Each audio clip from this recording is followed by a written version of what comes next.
यह है लाडलापुर, एक ऐसा गांव जहां सोने के बेशुमार झखैर मौजूद थे, लेकिन कभी किसी गैंग की हिम्मत नहीं हुई कि इस गांव पर हमला करे, क्योंकि लाडलापुर पर सिर्फ शाका का राज चलता था।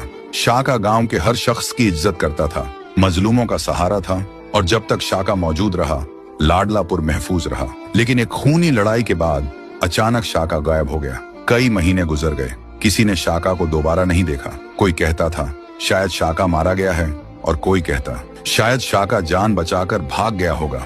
हकीकत किसी को नहीं पता थी। शाका के न होने का फायदा उठाते हुए चिड़ीलाल अपनी गैंग के साथ लाडलापुर पर हमला कर देता है। गांव जलने लगता है, घर तबाह कर दिए जाते हैं, गांव वालों को बेदर्दी से मारा जाता है। चिड़ीलाल का जुल्म इतना बढ़ जाता है कि लोग अपना गांव छोड़कर भागने लगते हैं, लेकिन जो भी भागते हुए पकड़ा जाता उसे जिंदा नहीं छोड़ा जाता। लाडलापुर पर कब्जा करने के बाद चिड़ीलाल सोने की स्मगलिंग शुरू कर देता है, और फिर उसकी नजर पड़ती है गांव की सबसे खूबसूरत लड़की शबनम पर, जिससे शाका बेपनाह प्यार करता था। चिड़ीलाल शबनम को धमकी देता है, अगर तू मुझसे शादी नहीं करेगी तो मैं तुझे जान से मार दूंगा। जब यह बात शबनम के भाई चंदू को पता चलती है तो वह किसी तरह अपनी जान बचाकर गांव से भाग जाता है। चंदू का सिर्फ एक मकसद होता है, शाका को ढूंढना और वापस लाडलापुर लाना। वह गांव गांव शहर शहर भटकता है, लेकिन शाका का कोई निशान नहीं मिलता। कई दिन भूखा प्यासा रहने के बाद चंदू जंगल में बेहोश होकर गिर जाता है,